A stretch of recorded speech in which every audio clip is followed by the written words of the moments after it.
la chronique de Joss Randall. Salut les groupies, c'est votre cow-boy qui vient vous présenter sa 245e chronique de Joss Randall. Chronique qui a pour titre une question, contre mauvaise fortune, bon cœur, point d'interrogation. Et je la commence en vous livrant cette pensée d'Épicure, qui répond d'ailleurs un peu d'une certaine manière à la question du titre. Celui qui ne sait pas se contenter de peu ne sera jamais content de rien. Alors, drôle d'impression samedi. Drôle d'impression. La journée avait pourtant bien commencé avec la gentille invitation de mon Oulz, Jérémy Magique, à sa sauterie d'influenceur des socios verts à la brasserie du stade. Plutôt cool, en plus, il m'a présenté le sympathique autant que célèbre Franck Deville, que je salue au passage. Un bon moment. Là où ça a commencé à dériver un peu, c'est quand ensuite il m'a présenté une membre des Magic Fans, tout aussi sympathique d'ailleurs, mais qui n'a rien trouvé de mieux que de traiter mon excellent gang des binous de rendez-vous dans un cul-de-sac près d'un local poubelle. Vous vous rendez compte un peu l'affront ? Autant vous dire qu'elle ne l'emportera pas au paradis. Mais non, mais plus sérieusement, alors justement, au gang des binous, après le match, les avis étaient très mitigés. Et c'est exactement l'impression que me laisse ce match contre Amiens, mitigé.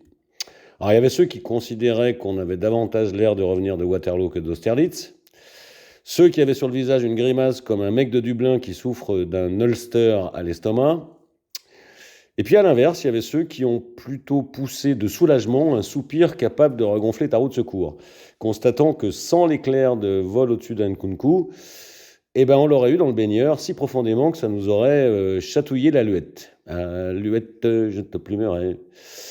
Bon, alors voyons voir ce que votre cow-boy Joss Randall lui en pense. Chapitre 1, un pari à la con. Alors le grand stage de soccer populaire, vous le connaissez ?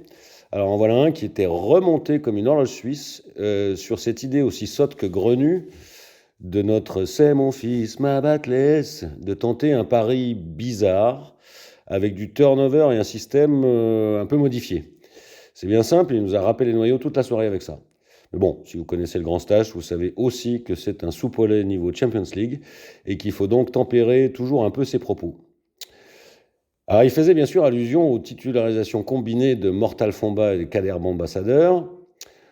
Mais si on comprend l'idée du turnover, de faire souffler des mecs ou de passer des messages à ceux qui avaient été moins bons contre Bordeaux, et probablement aussi cette idée de valider le mercato hivernal en mettant un peu les mecs en vitrine, alors que penser de cette organisation rien surprenante, une sorte de milieu en carré, avec un Kader Bamba les œufs un peu enfermé dans le cœur du jeu, où il s'est montré à peu près aussi à l'aise que ce type qui prétendait traverser un étang à gué en marchant sur des feuilles de nénuphar. Alors je ne sais pas si vous êtes d'accord avec moi, mais le seul rôle où l'intéressé peut donner pleine mesure de son talent, à mon sens, c'est en haut à gauche ou en haut à droite, mais en tout cas avec de l'espace à avaler devant lui, après avoir fait jouer sa capacité de percussion. Et que dire alors de Mortal Kombat? Alors lui, heureusement que son compère à côté de lui, mon conduit de cheminée, a tenu la baraque, car Fond Baptismo, je l'ai trouvé, complètement transparent. Quelques interventions à peu près intéressantes, mais pas le bagage technique pour en faire quelque chose. Peu de projection, peu d'apport, transparent quoi. Alors si le premier acte pourrait être considéré de bonne facture, au bémol près quand même des carences un peu dingues dans la finition, on y reviendra plus loin, la fin de la première période et le début de la seconde sonnaient le glas de cette organisation qu'on va considérer en échec. Et il lui en a quand même fallu du temps à notre «C'est mon fils, ma batless», qui, semble-t-il, avait provisoirement retrouvé son regard aussi fuyant qu'une truite entre les doigts d'un pêcheur parkinsonien, pour changer la donne. Alors, comme s'il voyait, comme nous, qu'un truc clochait, et que c'est seulement au bout d'un long moment qu'il s'est dit « Ah oui, ça y est, ça me revient », comme moi quand j'ai bouffé trop de sardines à l'huile en buvant du Perrier. Bon, vous l'avez compris, je n'ai pas été du tout emballé par ces choix, et je ne suis pas impatient de les revoir. Chapitre 2. Un doute m'habite. Alors, ça fait plusieurs fois qu'on en parle, donc ce n'est plus de l'ordre de l'accident. Mais il y a quand même quelques signaux un peu négatifs qui se répètent un peu trop régulièrement à mon goût. En tout cas, trop souvent pour que ce soit que le fait du hasard. Par exemple, fâcheuse cette habitude de faire des premières mi-temps à peu près consistantes et de voir l'équipe au retour des vestiaires se décomposer comme un merlan sur un étal de Tamanrasset en juillet. Et on y a encore eu droit samedi, avec en plus cette fois un premier acte certes intéressant, mais pas du tout réaliste offensivement. Donc de la création de jeu offensif jusqu'aux 30 derniers mètres à peu près, mais zéro finition. C'est ennuyeux. Fâcheuse ensuite, cette mauvaise habitude de prendre des buts qui vous tombent sur le crâne, un peu comme une bouse de vache sur une route goudronnée. Plouf. Alors attention, l'Arsenal vaincu a probablement été un des meilleurs verts samedi. Preuve qu'on ne se l'est pas raconté non plus. Mais bon, on va pas se la peindre en rouge pour essayer de se déguiser en camion de pompier. La réalité froide et implacable, c'est que ce match, avec un peu d'efficacité offensive, tu dois le plier 2-0 à la mi-temps et puis c'est tout. Fâcheuse, enfin, cette habitude qu'ont pris certains à être résolument en dessous de ce qu'ils ont pu montrer et surtout de ce qu'on est en droit d'attendre d'eux depuis quelques matchs. Et ça commence à me trotter sous le derme comme une forme de démangeaison. Alors les sorties du banc par exemple. Alors modulo le petit bouche Harry Potter, qui était le seul à avoir vraiment eu un vrai impact, auteur d'une entrée plutôt dynamique, de cette récupération, puis de cette passe qui s'avérera finalement décisive pour vol au-dessus d'Nkunku, se rachetant un peu aussi de son match raté à Bordeaux et de sa mauvaise tête en sortant. Qu'ont apporté les trois autres Je cite Lobré Wankelobi, Mathieu Cafarouche et bien sûr la copine, Mouette et Chambaud. Eh ben, Nib. Ils ont eu à peu près zéro apport. Alors de même, vous savez que j'ai du mal à taper sur les joueurs qui ne trichent pas, mais que penser du match de Just Wajigolo, qui, comme à Bordeaux, a encore bouffé la grenouille, et à ce titre est forcément un des premiers responsables de l'inefficacité folle de l'équipe, même dans ses temps forts. Mais pour moi, le porte-étendard de l'idée développée, c'est bien sûr notre ami Crasso Boucco. Alors je ne sais pas si c'est moi ou ça commence quand même à faire plusieurs matchs où il n'est pas là.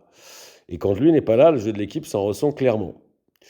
Alors moi, ça m'interroge. D'aucuns me soufflent à l'oreille qu'il serait peut-être du genre à choisir ses matchs et qu'on pourrait du coup le voir bien meilleur dans une grosse affiche en isolé à 15h, comme contre le Havre samedi prochain par exemple.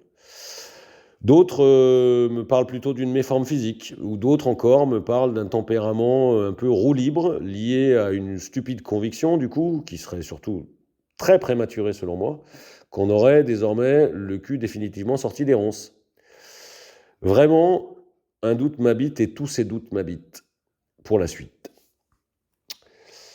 Chapitre 3, faute de grive. Eh bien, faute de grive, on mange des merles, vous connaissez le truc.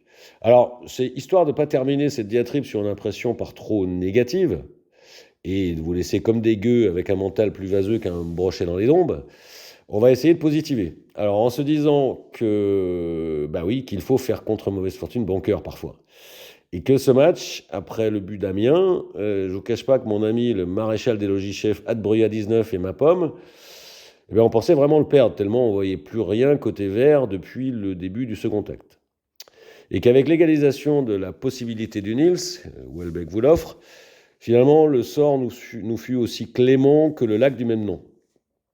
Le lac Léman, pour ceux à qui il faut mettre les points sur les ouïes. Alors vous connaissez les souverains poncifs des footeux, hein, on prend les matchs les uns après les autres, dans le foot tout va très vite, et bien sûr, l'incontournable, les matchs, quand tu ne peux pas les gagner, il faut savoir ne pas les perdre. Alors je ne vous cache pas que d'habitude, ce genre de platitude crasse m'en touche une sans rêver l'autre. Mais là, je dois bien reconnaître que j'ai envie d'adopter la dernière juste pour cette fois. Et que ce match, c'était bien de ne pas le perdre.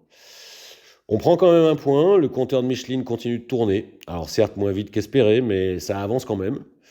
Et surtout, le message aurait été du coup très négatif en cas de défaite avant d'aller défier le Havre. En conclusion, finalement, après ce match contre Amiens, plus de sapeurs que de mal, comme disaient les Milanaises lorsque les troupes de Napoléon Ier radinaient. Il faudra toutefois tenter quand même de récupérer ailleurs ces 2 points égarés à la Piole. Mais attention quand même à ce qui pourrait devenir potentiellement un souci. Je pense à cette idée saugrenue de se croire trop vite sauvé. Alors certes, ça va mieux, mais la route n'est pas achevée. Attention donc aux discours convenus qui disent que tout va définitivement mieux dans la Maison Verte. Ils sont pour moi aussi pernicieux que la majorité des discours des hommes politiques. Et comme moi, vous savez que réalité et vérité restent toujours assis sur la banquette arrière dans la voiture qui conduit aux élections. À bientôt les groupies.